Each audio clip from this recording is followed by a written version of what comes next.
and gentlemen, welcome to Retro Warriors episode 406. Woo!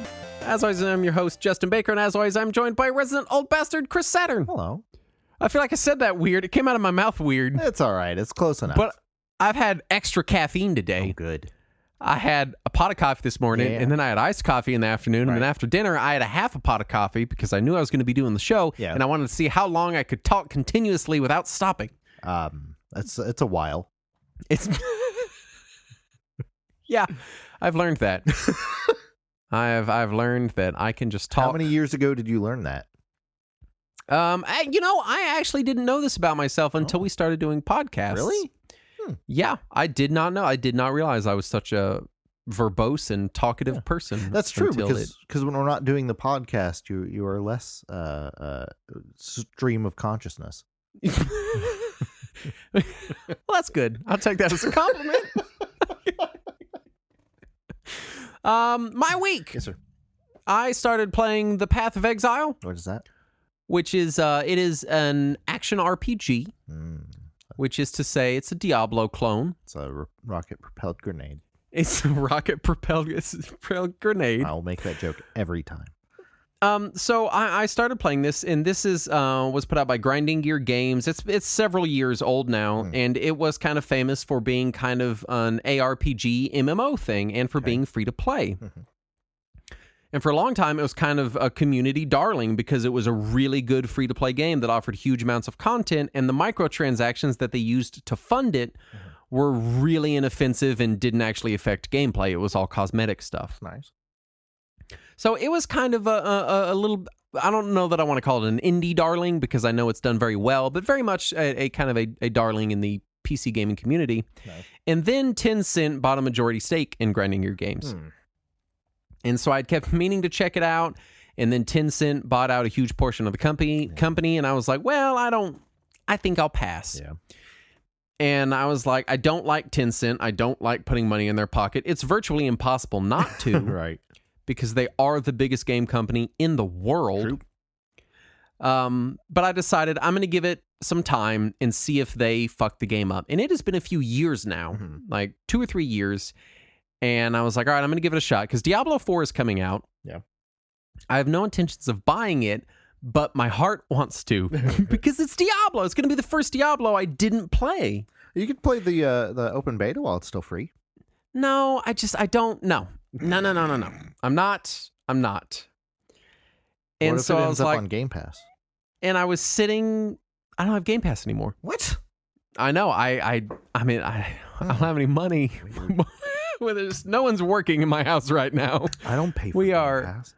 We are tightening some purse strings, and that's part of it. The Microsoft Rewards, they'll pay for Game Pass.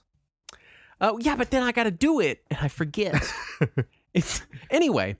And I was sitting there and I was kind of like, man, I really wish I had like an MMO, but I don't like MMOs. I just like the idea of kind of playing a game and being sort of adjacent to other human beings.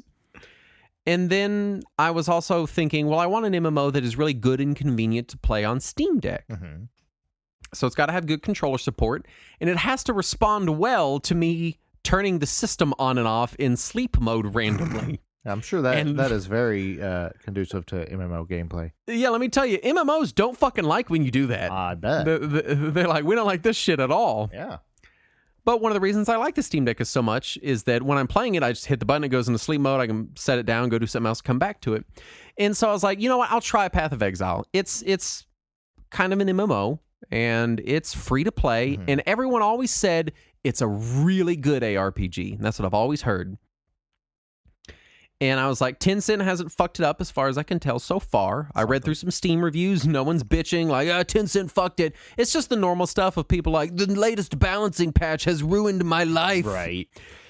And so I'm like, all right, I'll give it a shot. I install Path of Exile. I start playing it. It's very controller friendly. It's fully controller interface. Works fine. It's only a 30 gig install, which is tiny in the realm of MMOs. It responds well to being shut off. So whenever I put my deck in sleep mode and turn it back on, the game will be kind of frozen because it's not connected, but the interface is still interactable. So I can just hit the pause button and say log out and then log back in. Nice. I do not have to make a separate account. It just uses my Steam account. I just hit log in and it just worked. Nice. And it's a really fun ARPG that I'm having a really good time with. And my favorite part is that when I'm playing, there is just uninhibited general chat going. Yeah. And it's just internet people being shitheads to each other. That is what unfiltered general chat is.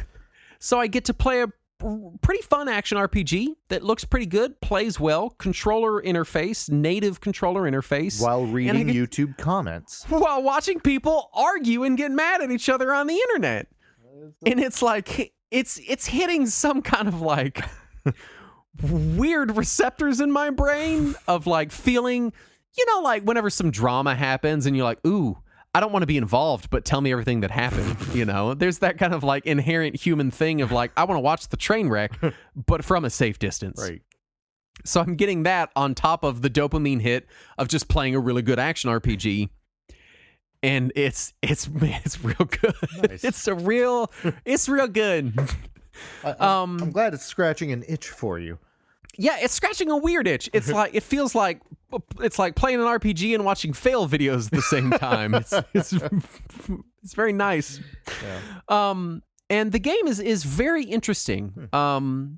It's very well designed, and I had to actually look to figure out where the microtransactions even were. So I'm playing it. Nothing has come up. The first time I logged in, I did get a chat message in the little chat box that said, hey, we're running a sale on such and such. Right. And I was like, okay. And I was expecting more or some pop-ups or anything. To get to the microtransactions, I have to hit the pause menu, open up the pause menu, and go to a button that says microtransactions. And they're all in there. And as far as I can tell, and I'm not an expert because the game is, in addition to being a good action RPG, one of the most complex ones I've ever seen. Like, the skill tree is enormous. I opened it and I was like, man, there's a lot of bubbles and there's a button to zoom. And I'm like, all right, let me zoom all the way out. And it zooms out so far and there's like, it's like looking at a spider web. and so, yeah. So I find the microtransactions menu and so everything appears to be cosmetic and it's completely out of the way in a pause menu. And I'm playing it and I'm waiting for that other shoe to drop. Yeah. That shoe of like, here's the shittiness in the game. Here's the fucking problem with it. Right. And the only problem I've really run into is that it's really complicated. Yeah. And you really kind of need to look at some guides to kind of have a basic idea of what you're doing out of the gate. But that's kind of also true of literally every MMO. Where are they making their money? I don't know. I'm guessing off of just cosmetic microtransactions. Weird. And they do sell stash tabs. What the fuck is so you've got so in action RPGs you've got your character's inventory, but then you've also got a stash back in town where you can put all your stuff. I think they sell extra stash tabs, but even that, like, that's pretty inoffensive to me. Weird. And it's pretty fun. It's weird in the realm of action RPGs in that when you level up, all the abilities you increase are passive abilities. Yeah. And your active abilities take the form of gems that you slot into equipment that you're wearing. All of your equipment has one of a few different colors of slots. And your skills are these gems. So you're mixing and matching gems with the appropriately colored slots and mixing and matching that with your inventory to mix and match with your gigantic skill tree of passive bonuses to create a character build. I'm already exhausted. Oh, it's exhausting. Thankfully, there's tons of really good guides. And the first guide is just like, don't worry about shit and take everything that increases your defense. Yeah. And I was like, all right, that's simple. I can do that. But it's really interesting and it's very complex. And there's also weird stuff like there's no money in the game. There's no gold. Weird. I mean, I think the premium currency you buy is technically gold, but if it's listed somewhere in my inventory, I can't find it. You buy items with identification scrolls. Identification scrolls are what you use to identify items that you pick up that are magical. And it's it's very strange in the realm of ARPGs. I was really expecting like just kind of a straight Diablo clone with microtransactions layered on top of it. And it really is very much its own design that feels very unique and different in the realm of ARPGs. Yeah. And I'm waiting for you to play enough of it that you finally like realize, oh, this is where they make their money. Yeah, even but if that's it's what not I'm a saying. thing that applies to you. That's what I'm waiting on. Is like when Right. is where is it? Yeah. You know, where is the moment? Because as far as I can tell, it's just that one microtransactions menu where they sell cosmetics and inventory expansions. And that Maybe you can't- have to get further in the game before other things are made available as microtransactions. Maybe. Well, I don't know. But then why would they even have that menu hidden away that just says microtransactions? It's all very strange. When I go to the Steam page, like the Steam store page, there's no DLC listed. There's nothing for me to purchase. That's weird. And I've always been told that it is one of the most generous free-to-play games out there. Yeah. And so far, that has been my experience. Because normally, I mean, I know you don't really ever even touch free-to-play games. No, not really. But I'll go in and out of them because I know how I am, and I know that I get in these moods, and I'll be like, I want to play an MMO, but for like a month, and then I want to be done with it. So I try not to like buy a new MMO and subscribe to it because that's a bunch of money for a thing I'm going to play for 4 weeks and then forget about and then not play anymore. Right. So I'll go dig into the free-to-play space. I'll go play RuneScape, or I'll check out what Guild Wars 2 has going on because I already own it. And so every now and then I jump into the free-to-play space just to see what's up. Yeah. And like you said, I'm sitting around waiting for Path of Exile to be like, all right, here you go. Now we want you to buy the premium this or the whatever, and I can't fucking find it. It's Get 12 nowhere. more gems so you can buy coins, and you can trade those for diamonds. It's as far as I can tell, the actual game itself does not interact with the microtransactions at all, other than you unlocking inventory and cosmetics. That's so weird. Maybe, again, full disclosure, Right. It is a dauntingly complex game, so like you said, I might just not understand yet. Right. Maybe I'll be like, oh, here's where it is. Yeah. Like I needed to respec because I didn't follow a guide for the first couple hours, and you have to spin these little items, and each one you spend refunds 1 point of your build that you can then reinvest elsewhere. And I was like, well, that's kind of annoying. And then in my head, I'm like, oh, that's probably what they sell in the points shop. Yeah. And so I went to find one because I was like, if it's like $1 for 100 of them, I'll just spend $1 because I've been playing it all day. I'll give them $1. Right. I can't find it. They don't sell them. And so they're like, no, you have to play the fucking game. And I'm like, oh, I'm sorry. You want me to just play your free-to-play game? Well, for free? Like that's all you want for me is to just play this really fun game, and that's it. And as far as I can tell, that's all they want is just play a really fun game, and if you like it, buy a raccoon that will follow you around. And I really want to buy that raccoon that will follow me around, Saturn. I'll sell you a raccoon. I can't Where are you guarantee gonna it's get it? trained. But yeah, Path of Exile, based on the several hours, if you want to get several fun hours of a very complex action RPG, I can at least recommend several hours of it. I don't know if I'm going to recommend it in 100 hours, but right now, I got an afternoon out of it and spent $0. Nice. Anyway, what have you been playing? I'm still chipping away at Trails to Azure, and so those are short games, though. Should be done soon, right? yeah. So for people who haven't played any of the Trails games, they always have this point system, right? And each chapter will have either side quests or story quests or whatever little things that you can do to give you points. And in the first series on Trails in the Sky, it was bracer points because Estelle and Joshua were trying to become senior bracers, and they had to fill out their junior bracer punch card to get the free Subway sandwich, and so they had to get so many bracer points to get their Subway sandwich, and and in the second series of games, you would go into it thinking, oh, we're not bracers now. We don't have to worry about bracer points anymore. And it's like, but here's your detective notebook. So you get detective points. And then you get to the third set of games, and you're in a school. So I think it's like academic points or some dumb shit. Anyway, so I'm getting my points in Trails to Azure, and I come up to this fight, and you have to finish the fight in 5 minutes, or it instant wipes you. And if you get if you get instant wiped, the story still goes on, but you don't get your points. And I had been perfect at points up to this point. And I was like, I'm going to try it again. And I try it like 4 times in a row, and I just keep getting just obliterated.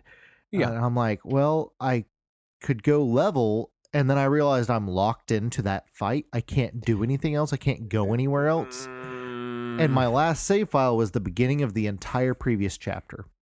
So you did a Justin. So I was sitting there, and I was like, so what do I do? Do I just keep on going, or do I try to replay this chapter? And I was like, well, now I'm curious. If I hold fast forward and skip all of the dialogue, how long does the chapter take?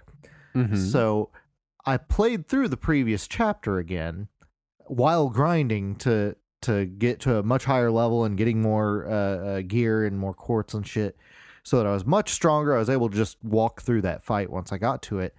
And even with a lot of grinding to get to that point, I saved 9 hours.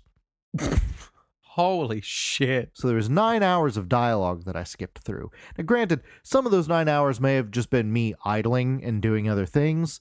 Uh-huh. But I'm willing to bet that at least 4 or 5 hours were dialogue. Oof. So, I have Trails in the Sky. Uh-huh. And I really like the game. Yeah, the gameplay is great. Oh, it's so fun. Yeah, it really is. And I like the characters in the story. Oh, yeah. And the dialogue's pretty good. Oh, yeah, the translation on the Sky Trilogy is fantastic. But then I keep hearing these numbers, and I'm like, I'm down for a good, I know I have this reputation for like, Justin hates all story and everything. I don't. I just hate bad story. Yeah. There's a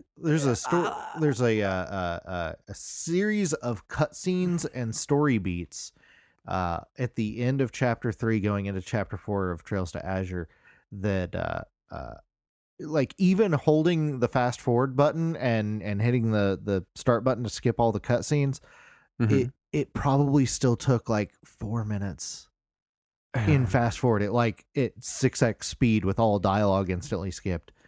Yeah, it was a lot. Like, it wasn't until I saw it all at that pace that I was like, oh, this is a lot of dialogue all at once. How did I get through this the first time? I don't remember this taking anywhere near this much time. Like, the fact that you at times show fatigue with the amount of dialogue. And the thing is, when I'm actively reading it, no, I don't show you're any invested fatigue at all. Yeah, I'm enjoying it because it is well written enough. But when I go back through it, if I'm in a repeat playthrough or something, I'm like, oh, this is a lot of conversation. How are they still going? Yeah. But no, other than that, I am still really greatly enjoying it. Aside from having to replay that one chapter, but I'm back to where I was before I restarted. You did chapter. it. So it only took me a week to catch back up to where I was last weekend. I think I just stick to roguelikes from RPGs. Just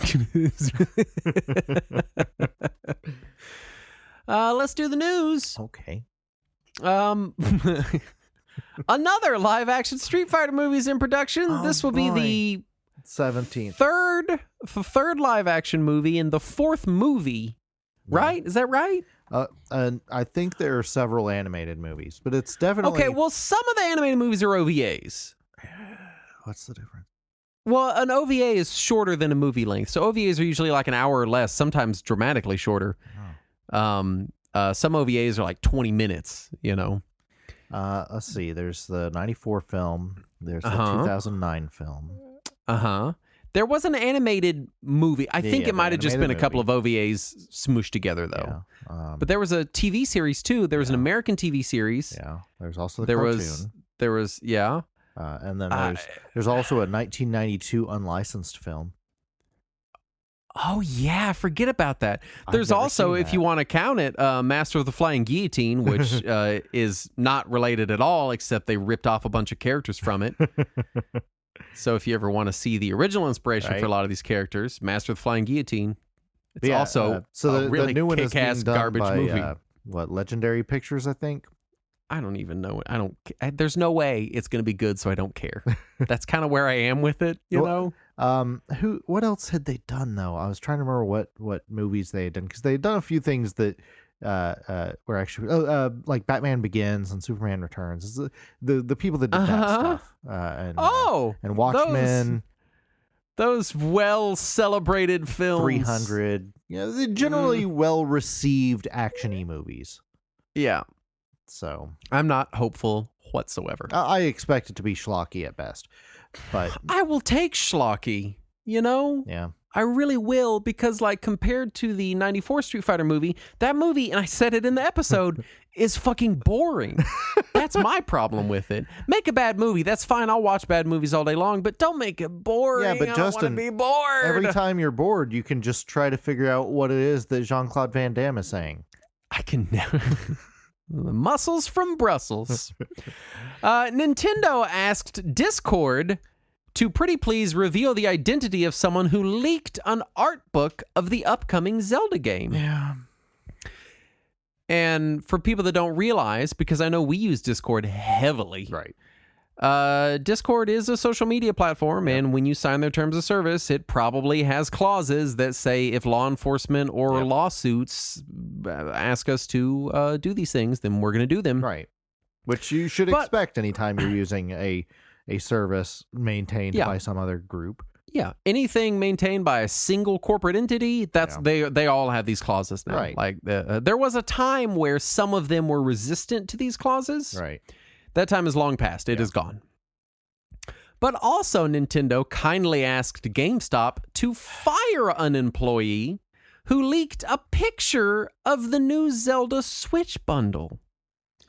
Because fuck that person making $7.65 an hour. Yeah. They already can't afford to live. What if they also lived in the street?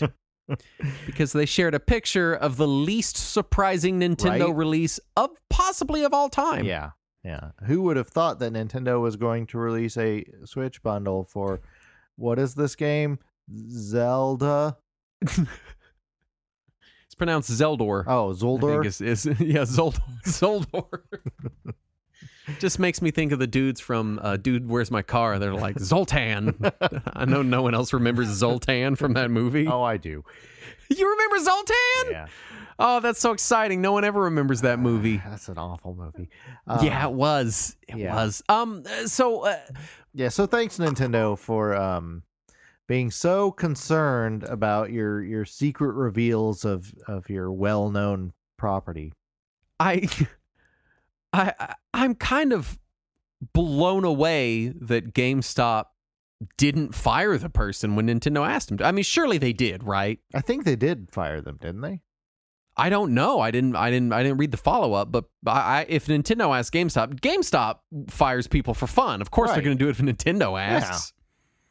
Yeah, I'm not sure. They did. No. They pressured GameStop into firing them, yes. I see. And then, of course, GameStop caved because they're a bunch of spineless cowards. Yes. And also just because they enjoy firing people. They do seem to enjoy firing people. Yeah. They seem to be in the habit of that. Right.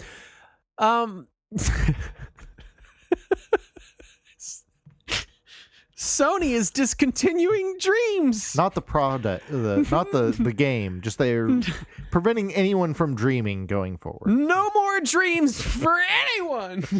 No. My wife has a shirt that says "Never give up on your stupid dreams."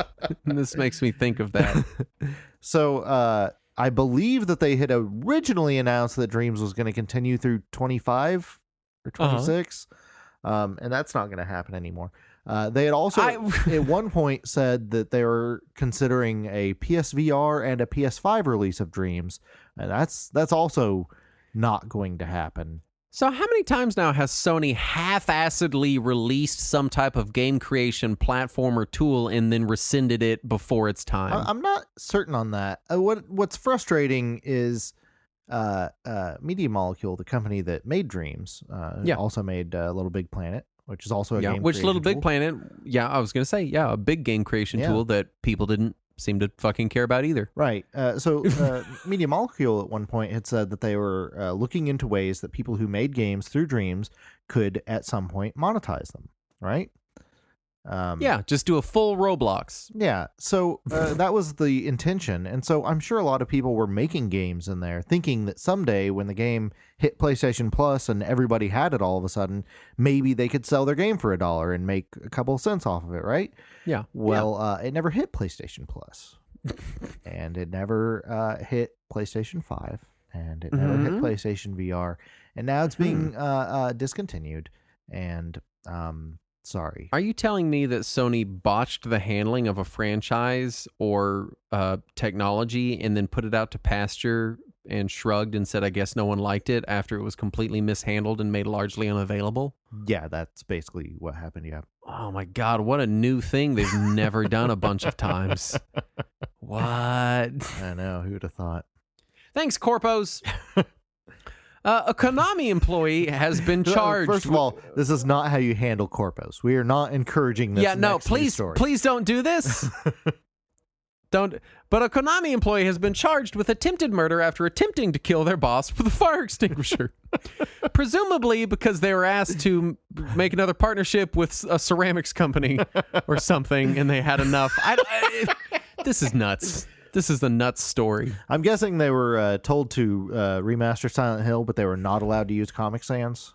They're very upset. Yeah, as you guys hear, the Comic Sans guy got fired. What did he do? They just came at him with a fire extinguisher. It's a very tragic story. I hope that manager is okay.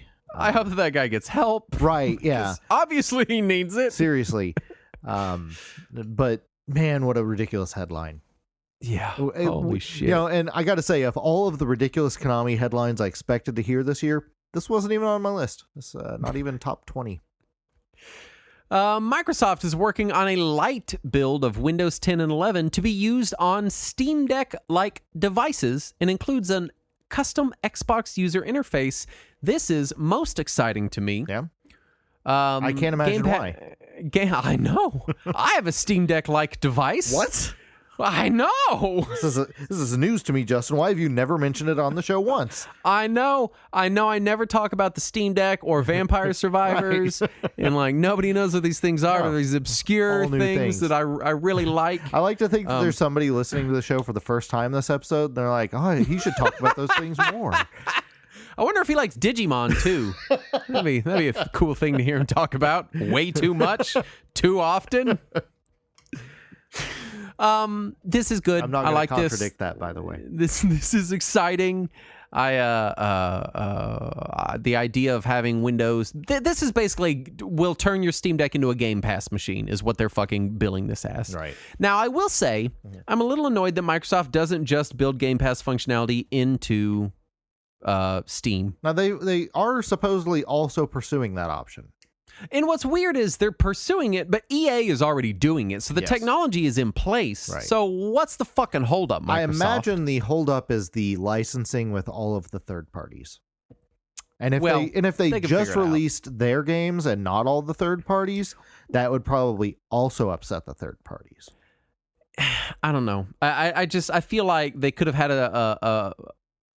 the technology is in place. Right. They could make it happen for at least a lot of Game Pass. But you with, know what I mean? With EA's games, they are all owned by EA. So true. So I'd be okay with them just doing first. I feel like Microsoft could come out and say, "Hey, we're building Steam integration into Game Pass. If you want your game on it, cool. If you don't, it won't be. It'll just be our first party stuff, and whoever wants to be on." I don't know. I feel imagine like that's where they're at now, and they're trying to negotiate all the contracts to figure that out. Well, they need to hurry up because I'm an impatient man, Saturn. I think if we've determined anything, it's that I have no patience. Justin, there's a lot of lawyers and they want to get paid, damn it. I'm impatient just to even finish this sentence. Okay, that's why I talk so fast. Finally, Sega rumored to be purchasing Rovio, the Angry Birds company, for $1 billion. I really just want to be able to collect Angry Birds in the train machine in Yakuza. That's all I want. I want to remind people, because anytime sales like this come up, everyone comes out and groans, and I'm going to groan with them. I don't want Sega focusing on mobile games. Sure. I want Sega focusing on traditional games. Right. That said, this is not a bad business decision. No, it's likely a very good business decision. I did the math, and the Yakuza games according to 2022 sales data, had sold 19.8 million copies, Right. series-wide, 20 years of games. Yeah. If every single one of those copies sold for $59.99, which they didn't, Right. then the Yakuza franchise has made just over $1 billion.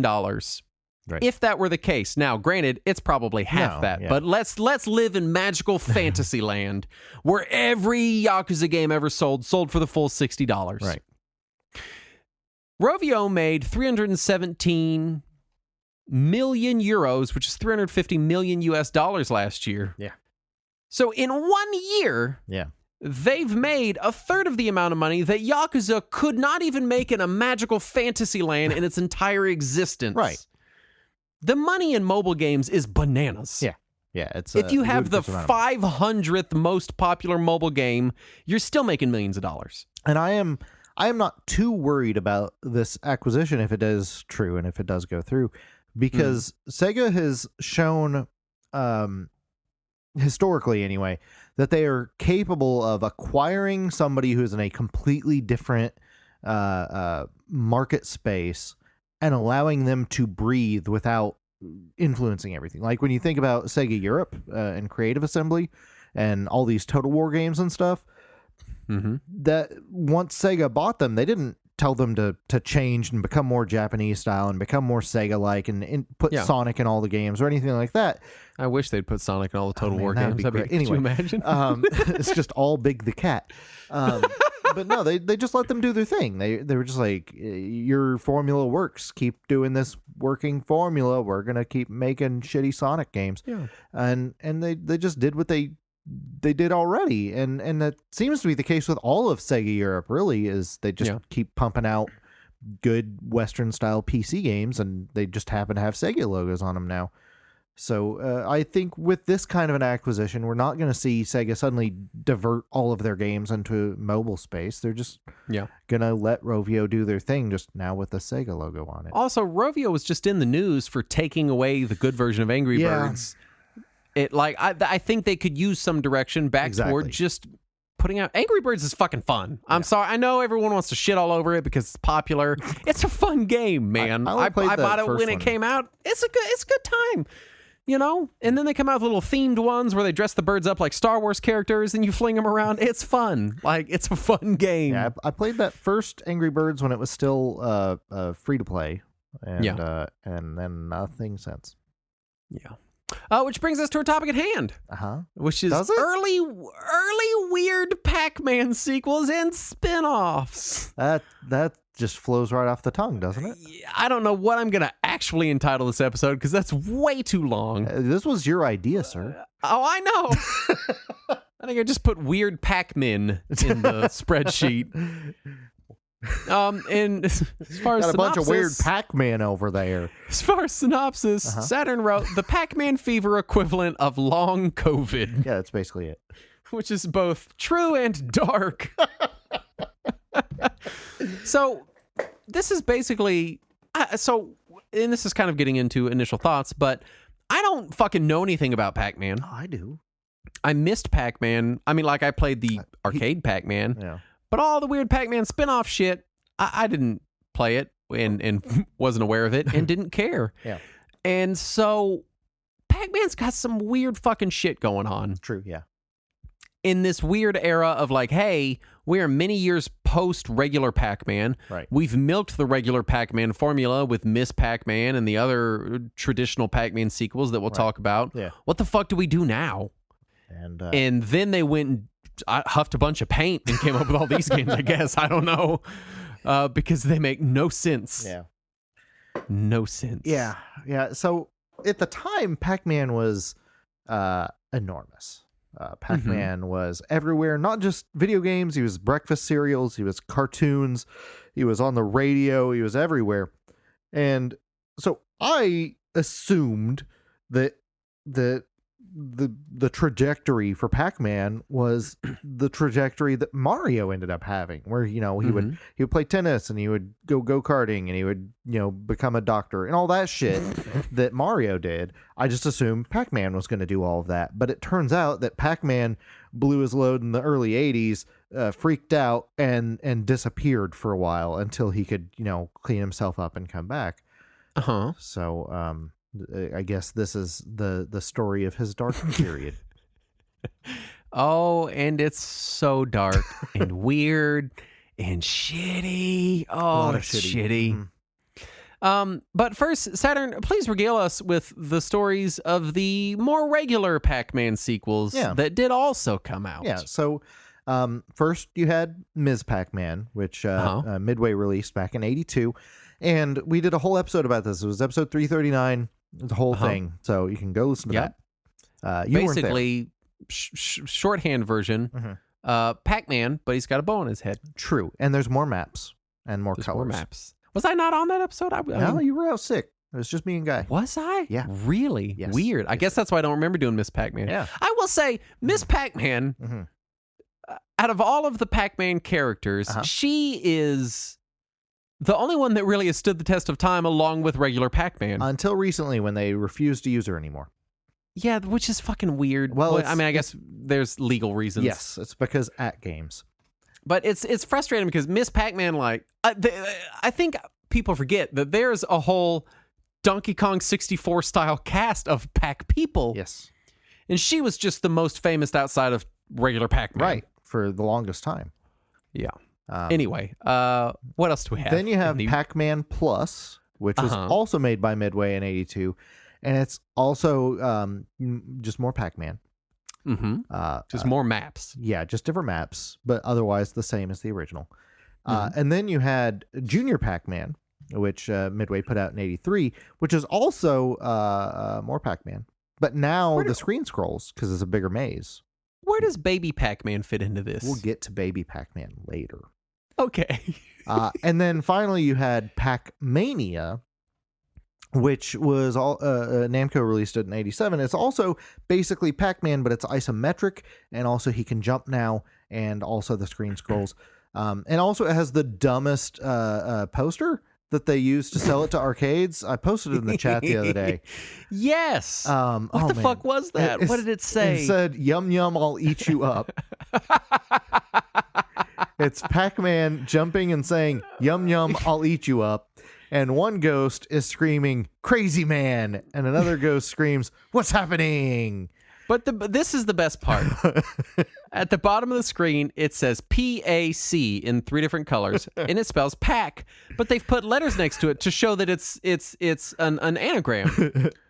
P stands for peak, and A, boo, and C, call me back. Me back and nuisance back. I don't know why I love this poster so much, but I want to get it printed like full size and framed. It looks like garbage Photoshop that someone made. Like, this is some obvious plant shit. No, this is what Namco sent to arcade operators. I believe in Japan. I don't think this was sent to anybody outside of Japan. God, I hope not. I hope not. But man, I love that poster so much. It's the best. If you go look up Pac-Mania on Wikipedia, it's the main image that they have there. And it's greatness. This brings us to the weird stuff. Well, what a great transition. And I played all of these games but one. Oh, which one did you not play? No, there were 2 that I did not get to play. I can guess at least one of them. I'll cover them whenever we get to them. Yeah. But Saturn, tell us about Super Pac-Man. Okay. And Pac-N-Pal. So these both were arcade sequels that Namco released. Because while Midway was just modifying the original game to make more of it, right. Namco over in Japan was like, we need to make original new games based on Pac-Man. And so they took the same basic maze format and they added doors everywhere. And keys that you had to get to open the doors, though also sometimes you could get a Mega Power pellet and just eat the doors instead of getting a key. And also sometimes there's cards and Pac you have to flip over. Yeah, and then there's Pac-N-Pal, who's just got the little like fucking McDonald's fry kid that follows you around. These are probably the least weird Pac-Man sequels that we will discuss because they're still mostly Pac-Man, but it's just Pac-Man with unnecessary things squeezed into it. I'll say this about Super Pac-Man. I don't hate it. Yeah, it's pretty fun. It introduces some new ideas. Yeah. The mega power pellets are fun. Yeah. I like the idea of the doors because that means the maze changes as you play. Yep. And that feels pretty cool. Like, I feel like this is a natural extrapolation of, like, if someone in the 80s was tasked with making Pac-Man 2, not the Pac-Man 2 we got, but like actually like, hey, make a sequel to Pac-Man. Right. This is the continuation of a lot of these ideas. And I think it's pretty fun. Now, did you play both Super Pac-Man and Pac-N-Pal? I didn't. I played Super Pac-Man. Oh, okay. Because I was under the impression that Pac-N-Pal was just the same, like a localization. Oh, no. These are two different games that are very similar, but not quite the same. Yeah, I played the Japanese arcade Super Pac-Man. Yeah. Super Pac-Man is No. I played Japanese arcade Pac-N-Pal. I don't remember. I think I played Super Pac-Man. Yeah, I prefer Super Pac-Man to Pac-N-Pal. They're both pretty fun. But I feel like Super Pac-Man is a little better fleshed out. But my biggest complaint with both of them is there's no pellets, and that feels weird to me in a Pac-Man game. It's a little less satisfying because of it. Yes, more of the map is just empty, and it's all about getting to those key targets that you have to get instead of just clearing out an entire board. Otherwise, they're pretty fun. It's cool. I think it's a lot of cool ideas. Yeah. It's new power-ups. It's not as fun as original Pac-Man or by that extension Miss Pac-Man. Right. But it's it's a neat, interesting innovation on it. Yeah, I'll give it that. Yeah. And then we have Baby Pac-Man. Baby Pac-Man. I actually forgot to play. Oh, well, that's all right because you couldn't. Oh, could I not? No, because Baby Pac-Man, which Midway put out in '82, is a pinball machine. Oh. So there's no power pellets. You've got your arcade machine, and it's mounted above a pinball machine, right? Mm-hmm. And it has no power pellets in the maze, but there's little doors at the bottom of the maze. And when you run off of those doors at the bottom, it just starts the pinball machine, and a ball launches. And depending on how well you play pinball, it'll give you power pellets, it'll give you other point bonuses or fruit bonuses or whatever. And then once you lose your ball, inevitably, then Baby Pac-Man just comes right back out of that hole that he went in earlier, but with all of those power-ups that you got. I have to say, this sounds awesome. It's an interesting concept, but it does...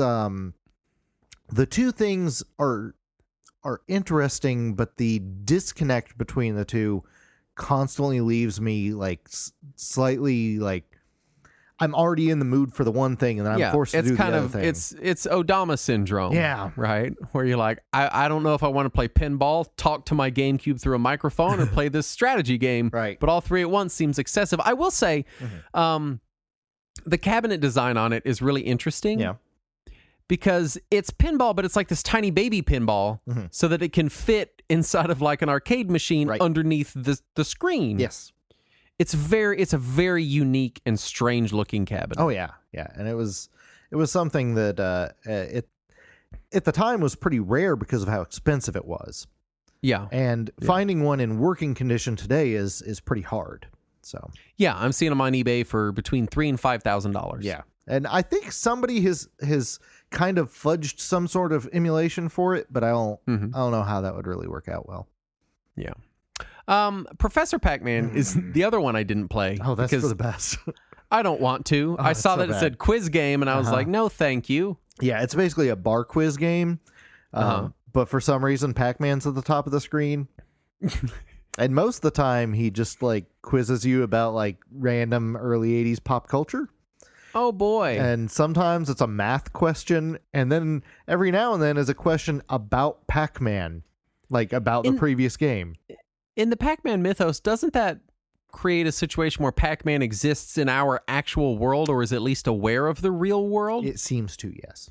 That's terrifying. Right? It makes me think more about that weird Pac-Man cover where he had the long, lanky body in the short shorts. The one from the Atari 800 version? Yes. Let's talk about Pac-Land.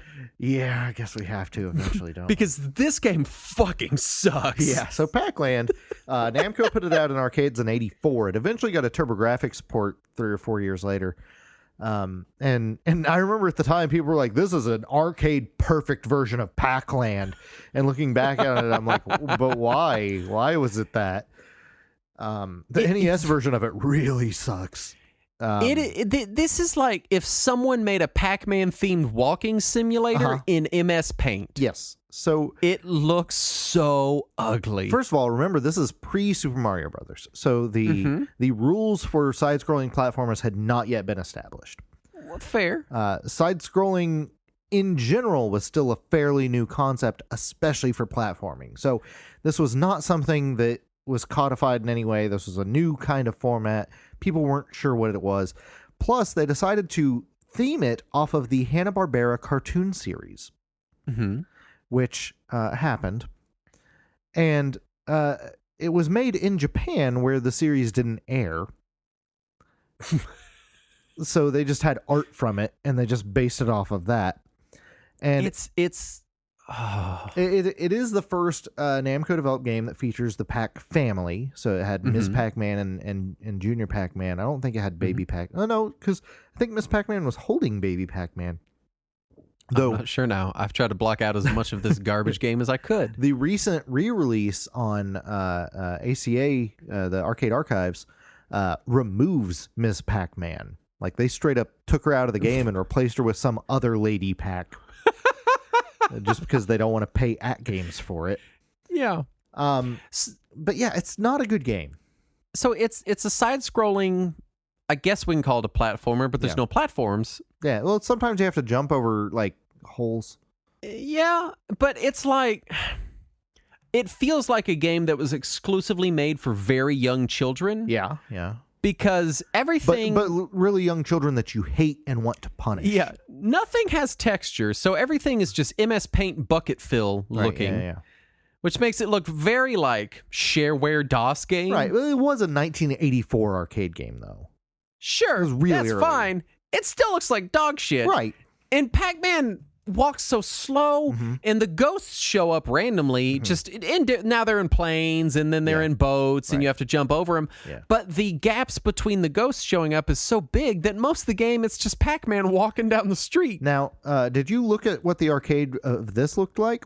No. Oh, so it doesn't have a joystick. What? Just a go button? No, there's a left button and a right button. Uh-huh. And a jump button. Uh-huh. So it's just 3 buttons. And if Awesome. I remember right, you had to repeatedly tap left or right to move. No, you did not. I believe so. It's been a while since I've played it on the arcade, but that's my memory. And if I remember right, the NES port of the game tried to simulate that by making the A and B buttons go left and right and using the D-pad to jump. Fortunately, the NES version did not come out outside of Japan. It's like if a bad idea became sentient and started developing games. Let's talk about Pac Attack because it's better than Pac-Land. Anything is. Oh, is it better than Pac-Land? But only I played barely. the Super Nintendo version of Pac Attack. And I feel like you were hard. This is 10 years later. This is in 93. Yes. So this is they've had some time for technology to evolve. So this is a falling block puzzle game. Barely. And each block has some combination of just stones and ghosts. And after you drop enough ghosts to activate a Pac-Man will drop and he'll eat the ghosts. And I like the idea. The core idea of the game is you build a Pac-Man maze and then drop him in to have him kind of auto-complete it. Right. I just feel like it could have been paired with any other puzzle genre other than falling block because the falling block doesn't make sense because you eventually get ghosts that are trapped in areas that you can't get to. And apparently it's just a reskin of another game called Cosmo Gang the Puzzle. So that makes that explains why it is a good idea crammed into a bad design. I don't know. I thought it was so boring when it came out. Oh It my is God. boring. It's the idea is cool. Like you build a Pac-Man maze, then drop a Pac-Man in it. That's neat. Yeah. Why the fuck is it a falling block puzzle game? I was trying to come up with something positive to say about this game because I've never cared for it. Oh, it's got a cool butt rock soundtrack. So I was trying to find so lukewarm. I was trying to find fan websites that were like big on this game to see what the fans say about it, like who's gonna sell me this game. Yeah. And I found one fan website that was like it seemed to be somebody who really enjoyed the game. They're like, it is a falling block puzzle game.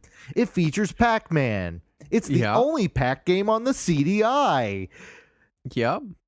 And that's like the most positive thing they had to say about it. I will tell you that I found a 4.5-star review from All Game. Okay. Which is apparently just an old website. This review is from... No, I'm sorry. This review is from 2014. It's not that old. Jeez. And it's written by Brett Allen Weiss. Okay. And he gives the graphics 4 stars. Simple, yet clean, cute, and functional. Which platform was he reviewing it on? This is... You're going to get Was it the so CDI? mad. No. Genesis? It's the Game Gear. Oh, God. Oh, no. Oh, that poor person. Sound, he gave it 4.5 stars. The music and sound effects are catchy and light.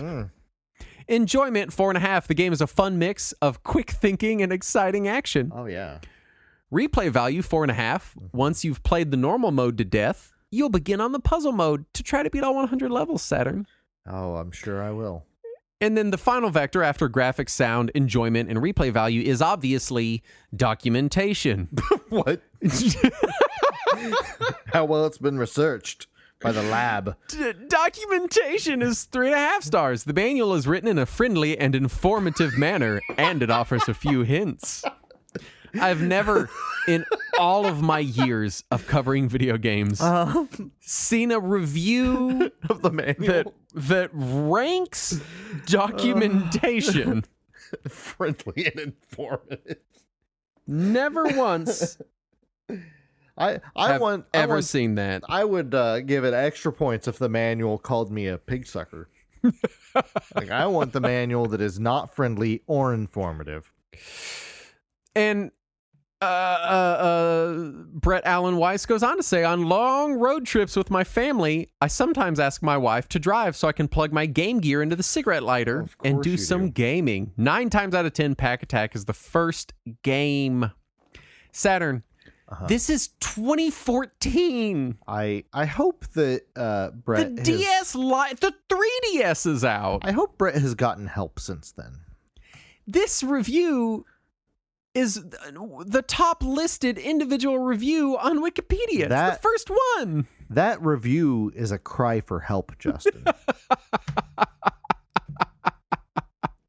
And I hope he has gotten the help that he clearly so badly needed.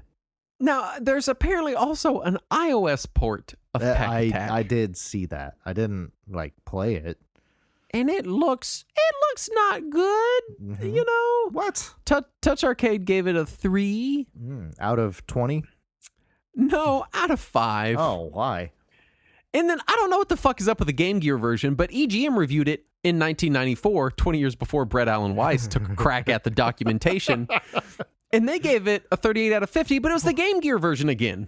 Well, maybe it's because there weren't any versions of Tetris on Game Gear, and Game Gear owners were just desperate for falling. They had columns, and they were so bored of columns. Columns is a more fun game than Pack Attack. Yeah, but that's not saying much. I don't like columns, and I would still agree with that. Yeah, it is a game.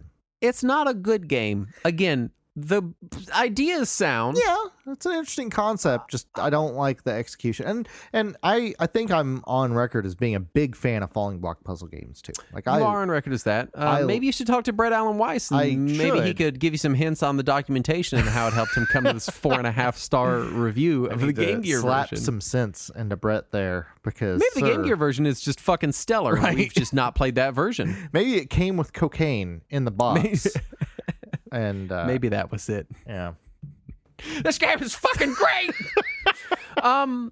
Let's talk about Pac-Man 2. Yeah, no. Because what the fuck Mm-hmm. happened? Well, the 90s happened, first of all. What the fuck happened? And here? I want to take a moment to remind you. This game, Namco released it in 1994. Uh-huh. And So the year after Pac Attack. in Japan, it was called "Hello!" Pac-Man. And I would like to remind you that 1994 is the year the PlayStation came out. Mm-hmm. Mm-hmm. So just I would giving you like some to context. remind you that PlayStation Magazine in Japan gave this game a 23.9. Why was PlayStation Magazine reviewing Pac-Man 2? Was it on I don't- PlayStation? I don't think so. I don't think so either. But Wikipedia lists it, volume 42, April 1998. They apparently reviewed it. Why? I don't know. It's got to be a typo. But I saw it listed and I was like, what the fuck? Did they review the Genesis version or something? I don't know. It's either a typo or PlayStation Magazine was doing weird shit in 1998 in Japan. That's weird. Entertainment Weekly reviewed it. This is a weird era for video games. Everybody wanted in on this. They gave it a C-. Oh yeah, that's closer to what I would give it. That feels high. Let's explain what Pac-Man 2 is. Okay, yeah. It is a more competent side-scrolling platformer than is Pac-Land. That's all the things I have to say about it. Pac-Man 2 is a point-and-click adventure game in which you interact with the world via slingshot. Right, yeah. And Pac-Man is an idiot. Yes. A child-brained moron who you have to shoot in the nards with the slingshot to get him to get off of the ground. Yeah. The sounds are grating and horrible. Yeah. My favorite part about it is the box. Because it's Pac-Man on a fucking hang glider screaming. Yeah, with like giant bug eyes. Yes. So here's the thing. It is a very good looking game. Very well animated. Oh yeah. And I don't think for a point and click adventure game, it's terrible. But it's not fun ever. And it's slow and plodding, and the noises it makes are horrible. It would make dogs bark. It is a terrible sounding game. Yeah. And again, I don't know if I mentioned it, you have to shoot Pac-Man in the nards with the slingshot. Yeah. Well, you gotta, wake him up. Who at fucking Namco was like, well, what do you do when Pac-Man falls down? Well, you shoot him in the nards with a slingshot. Duh. What? Yeah. Well, why? It is a surprisingly complex point-and-click adventure game on Genesis and Super Nintendo. Yeah. But that's... it's so weird. The idea that in 1994, they said, hey, we need to make Pac-Man 2, the sequel to the legendary Pac-Man. And in fairness, only the Western localization team decided it was the sequel.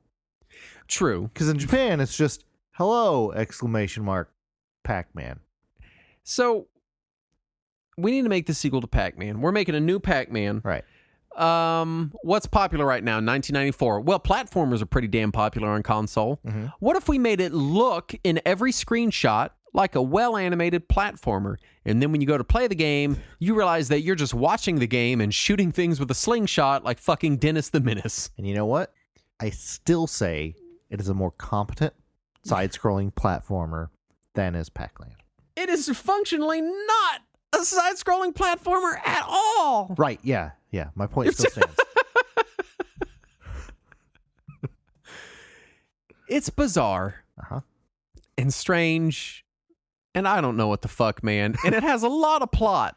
Yeah. There's a lot of plot going on here. Yeah. There's the Pac City. You got to find milk for Pac Baby. There's Pac Junior is there. Yeah. Pac-Man's there. There's a lot of dogs. Multiple dogs. I don't know. I don't know how I feel about this game. It's fucking weird. I will tell you how I felt about it. I was angry when I rented this back in the day because I was expecting more Pac-Man, and then I looked at the box, and then I was expecting an actual platforming game. Yeah. And then I got home and it was this. It, by all accounts, looks like a platforming game. Oh, yeah. It looks but is great. Not. Let's talk about the last game on our list here. Yeah. Which is Pac-In-Time. Yeah. So I skipped this. Made by Callisto. Yeah, I skipped Pac-In-Time back in the day when it came out. And so I didn't play it until we were doing this episode. And mostly I skipped it because I played Pac-Man 2 and was still angry. So I loaded up the ROM for this episode and I was like, man, this feels really familiar. And I kept playing it and I was like, this feels really familiar. And then I looked it up and it's a rebrand of Fury of the Furries, which we just discussed a few episodes ago on the Amiga episode. Yes. It's that game. It's exactly that game, but it's with the same better company. controls. It's Callisto. They just literally reskinned their game. Yeah, but it has better controls than Fury of the Furries. So I am giving Pac-In-Time a slight edge on it. I'm going to give this one a 7.5 out of 10. Well, GamePro, don't you know, gave it a 4.5 out of 5 stars. And if you remember GamePro, that means that it was 4.5 screaming faces. They gave the graphics a 4.0, the sound a 3.0, control a 4.0, fun factor 4.5. They don't list how they felt about the documentation, so I guess you need to write in to ask about that. But it got 4.5 stars. I would just like to note that those numbers don't add up to an average of 4.5. No, but Wikipedia lists it as 4.5.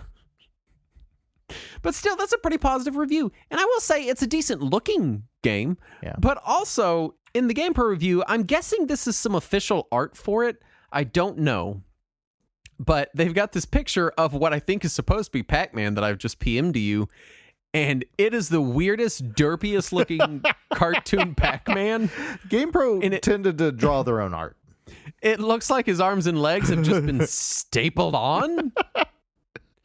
It's very weird. And his eyes, you'll notice, are Pac-Man. Yeah, well, that's something that Namco would do at the time. They did make his eyes into little Pac-Man. It's just very weird. So, of this era, of this list, would you say Pac-In-Time is the best Pac-Man game on this list? I would probably still go with Super Pac-Man. Okay. But outside of Super Pac-Man, because Super Pac-Man kind of rides the line, you could call it a traditional Pac-Man or call it one of these new ones. If we Super don't Pac-Man count was that, out of the equation, then it would be Pac-In-Time. But that's only because it is an existing, already decent game. I am flabbergasted by most of these games. I'm flabbergasted that they exist. I'm blown away that Namco was like, yeah, these are good ideas. They make no fucking sense. Yeah. They're strange. Several of them are reskins of other games. Make your own fucking games, Namco. You're Namco. First of all, Pack Attack was a reskin of a game that Namco themselves already made. Still, make a new game. Yeah. Well, we saw what happened when they made a new game, Justin.